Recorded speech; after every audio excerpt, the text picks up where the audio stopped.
This technique that I'm going to share with you right now is for anyone whose SP is an X and you want to get them back, and the communication is in the toilet. And this is a surefire way to turn things around very quickly so that the communication gets much better. However, before I share this with you, I want to ask you a question which you need to answer for yourself. Why do you want your SP back? Especially if the person has been lying, deceiving, cheating, whatever. They took money from you. They took something of value from you. Why do you want them back? You only need to justify that for yourself. I'm Theo Thomas, and this is the Robustry Channel. And if you get anything out of this, and if you have any questions or comments, leave them in the comment box down below. I would also like to add that if you've thought about why you want your SP back, write it in the comments down below, but you're not justifying to me or to anybody else. I mean, for example, it could be a very legitimate reason. Maybe you still have very strong feelings for this person that you just feel like you need to work through face to face. Or maybe you have children together. Or maybe you really did have a great time together for months or years. And then somebody came along and screwed it up for you. Either way, why don't you write it in the comments down below? So let's get started. It's a very simple technique. And another thing I should qualify here is that I should stop pointing with my pen. It's really for those of you who still have contact with your SP, but the contact is not very good.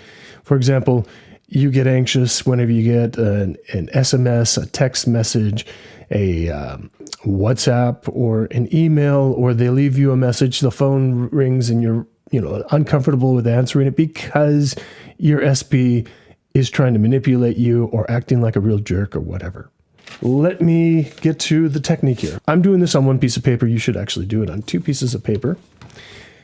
At the top of your paper, you write something like, it doesn't have to be exactly like this. There's no magic words for this. But I wrote special person traits that I hate. And you're going to start with the things that you hate. And so I'll just read an example here of what I wrote down.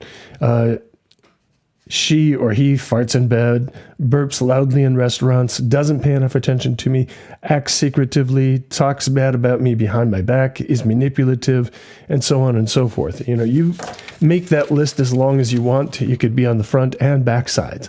But to keep this simple and to keep this video short, on the back side, I wrote the other list that you're going to make after that. And this one, again, like I said, there's no magic to the words here. So on this one, I wrote traits of my SP I adore. And adore just means to really appreciate or to love. So here I wrote, the look of admiration that she or he gives me, her or his touch, cooking together, her or his playfulness, her or his honesty. The opposite of what was on the other side, where it says that the person's dishonest, backstabbing, and so on. The way that she or he shows me respect. So again, kind of opposite traits. Maybe not all of them are opposite traits, but several of them are opposite traits. And what you're going to do is, like I said, make the first list of the things that you hate about this person. Make that as long as possible. Write until you are exhausted and you really have nothing left. Put down the paper, go away for a while, and come back. And if you have more to spill out, let it out. When you're done with that, read it through once. And, you might even laugh at some of the traits like farts in bed or burps loudly in restaurants. But let it out now that you've made your shit list, or the reasons why you hate your SP, the things that you can't stand about them. And you should be completely honest about that. Ask yourself once again, why do you want your SP back? It's a very valid question. And again, you're not justifying it to me or to anybody else, just to yourself. Sometimes the idea of writing it in the comments down below, making it public, is enough for you to think to yourself, maybe I don't want them back. Or to say, I really do want them back, but in the right way. And that means I have to be a different person and they have to be a different person too. You take that one and you burn it. Or if you can't burn it, you fold it up, and if you're superstitious, fold it away from you because you're sending this away from you.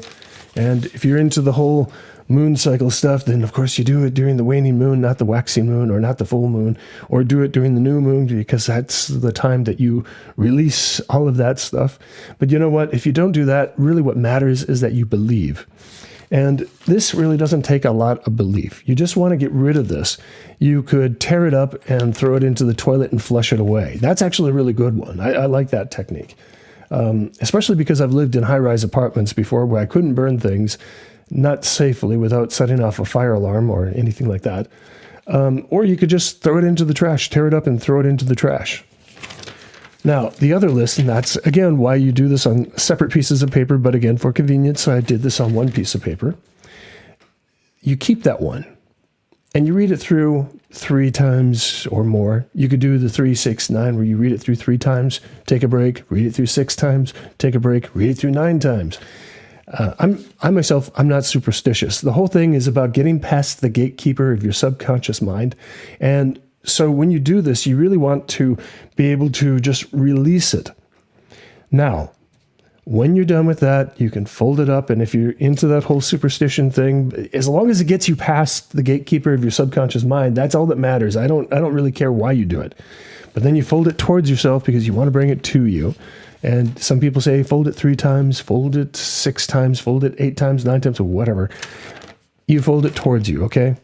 And then you either put it underneath your pillow, under your mattress or something like that. Just put it in some safe place. You could put it into your wallet or your purse or whatever.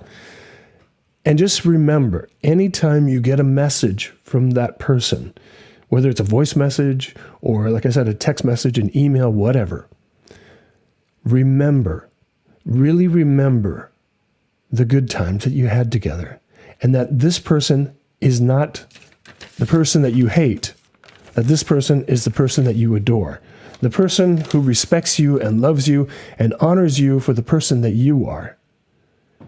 And just stay focused on that. Now, I'm saying this from experience because I myself have done, and I've been doing this, where when I get a message from my ex, I have been anxious about opening it and reading it. I will even let days go by before I do it, unless I think it's an emergency.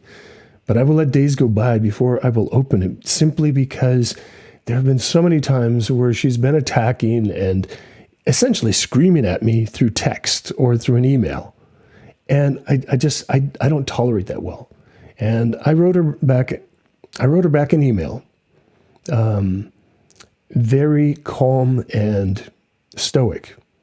And I just told her, look, these are my boundaries. You don't scream at me in your email. You don't scream at me in text. Don't send me anything after 8 o'clock at night, and so on.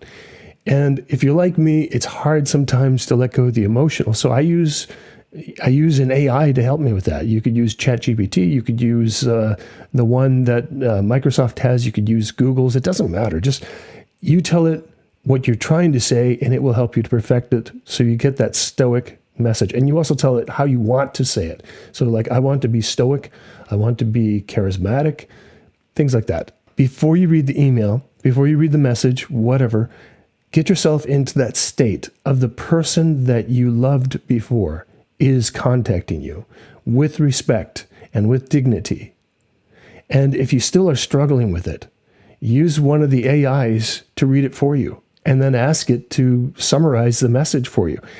It can even summarize what the attitude is.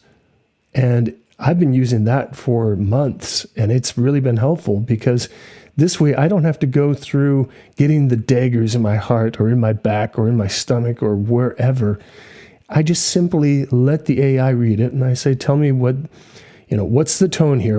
And the thing is the AI is also developing a profile on this person, so it knows the attitude and the thinking behind the person. And I have a little conversation like it's my counselor, my therapist. But then it helps me to respond in a better way. And it tells me, okay, there's something you have to respond to, like right now, or tomorrow you have to respond. Anyway, I'm Theo Thomas. This is the Robustry channel.